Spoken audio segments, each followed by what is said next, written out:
C'était sûr, en attendant que le tuyau arrive, je te propose une petite expérience que j'ai vue à la télé d'ailleurs. Bon, vas-y, montre-moi. Allez, vas-y, allume. Ah, je Allume dois la allumer? bougie. D'accord. Alors, j'allume la bougie. Ouais. Très bien.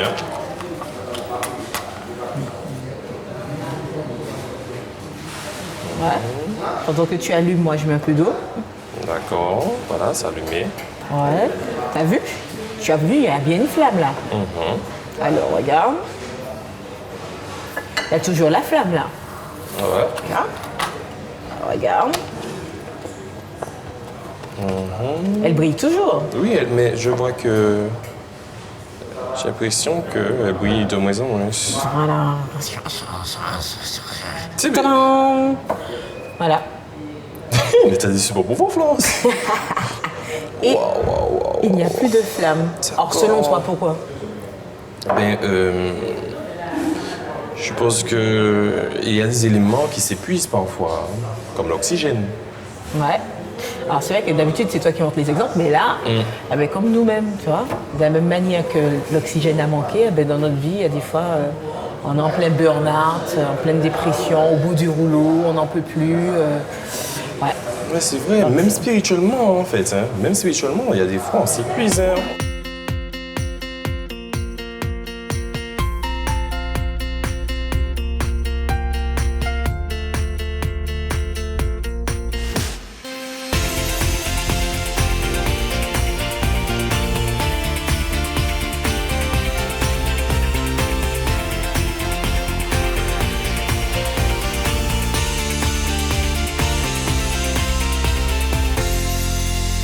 Il y a des fois, on s'épuise. Hein. Bonjour les amis. Ah, mais tu Comment es allez-vous? arrivé. Très bien, vous avez rendez-vous, hein? Ah ben oui.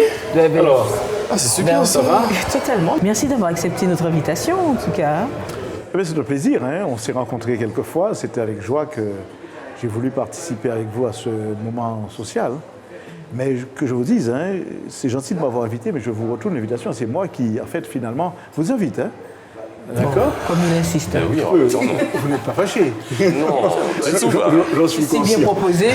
Dites-moi. Eh bien, en attendant, on faisait une petite expérience d'ailleurs. Avec la flamme, on voit qu'à un moment, quand on la recouvre comme ça, elle est à court d'oxygène et elle s'éteint. Et ça nous a fait penser à notre épuisement, des fois psychique, émotionnel. Et puis, Et moi, je lui disais, spirituellement aussi, on peut s'épuiser, en fait. Tout à fait, tout à fait. Ben oui. Mais alors, mais physiquement, ça se voit qu'on est fatigué, émotionnellement, on n'en peut plus, on est en burn-out, mais spirituellement, comment on fait Spirituellement, pour ça se savoir? voit sur la démotivation pour les choses spirituelles. On n'est vraiment pas, comme on dit, les jeunes aiment dire branchés. On n'est pas engagé, on n'a pas envie d'aller dans les services religieux, on n'a pas envie de prier, on n'a pas envie d'avoir le service de dévotion. On sent que la personne est complètement démotivée. Mais ceci vient du fait que la relation a été interrompue. Vous savez, par exemple, vous avez des avions qui pèsent des tonnes. Ils sont maintenus en équilibre parce qu'il y a la propulsion. Les réacteurs propulsent, ce qui fait que la propulsion maintient l'équilibre. Il suffit de les couper, tout est sans. Donc la propulsion, là, c'est la prière, c'est la vie d'église, c'est tout ça qui contribue à la propulsion. Mais à partir du moment où vous les coupez, eh bien, la personne retombe et ça ne va plus. D'accord, mais est-ce qu'il y a quelque chose, alors, du coup, dans mon être, qui puisse me guérir? Guérir, oui, eh bien, oui, la guérison est possible par la foi toujours, parce que Dieu intervient. Dieu peut intervenir et porter la guérison. Il ne va pas le faire de façon miraculeuse. Il va vous permettre de faire des expériences, des rencontres spirituelles avec des gens qui sont en mesure de vous accompagner, de vous encourager, ou alors des lectures qui sont enrichissantes, etc. Et des fois, c'est à la faveur d'une visite à l'église. On ne peut pas s'auto-guérir, c'est l'air. Mais non, mais la guérison vient par... je sais pas, la guérison vient par la foi, en fait, en quelque sorte.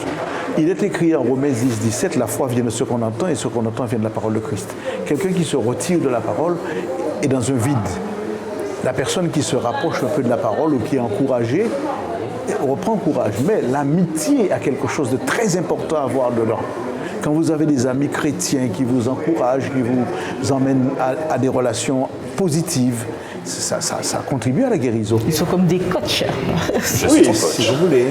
Parce que même Jésus, hein, quand il s'approchait des gens, il apportait une guérison des fois physique avant la guérison spirituelle. Il apportait une guérison psychologique avant la guérison spirituelle.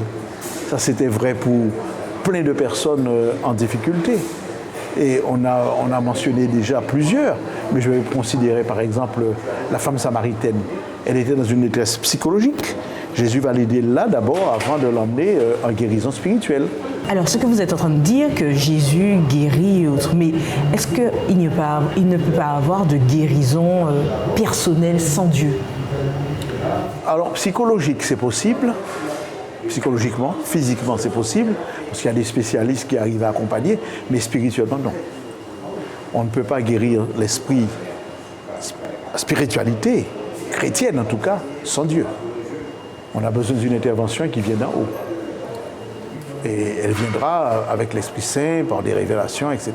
Et du coup, comment il peut être notre coach dans ce cas-là? Alors, s'il ne peut pas venir physiquement pour le faire, parce que Jésus est venu de le faire déjà, mais il n'est plus ici, les intermédiaires sont les chrétiens qui interviennent, qui accompagnent, comme ça se voit dans la Bible, hein, quand on a Philippe qui va accompagner l'eunuque éthiopien, il lui demande de l'aide, il va coacher l'eunuque éthiopien, lui donner quelques révélations, lui apprendre la Bible, et ça a contribué à la foi de cet homme, si bien qu'il va dire maintenant voici de l'eau, qu'est-ce qui empêche que je sois baptisé? Parce que spirituellement il va mieux maintenant, alors qu'il était dans une quête. Donc c'est en ce sens-là. Ça vous est d'accord?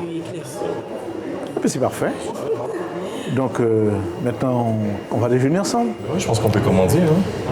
D'accord. Ben oui, ça marche. D'accord. Merci en tout cas. Et puis bon, voilà. On connaît déjà le site pour approfondir. Hein. D'accord, je vous remercie.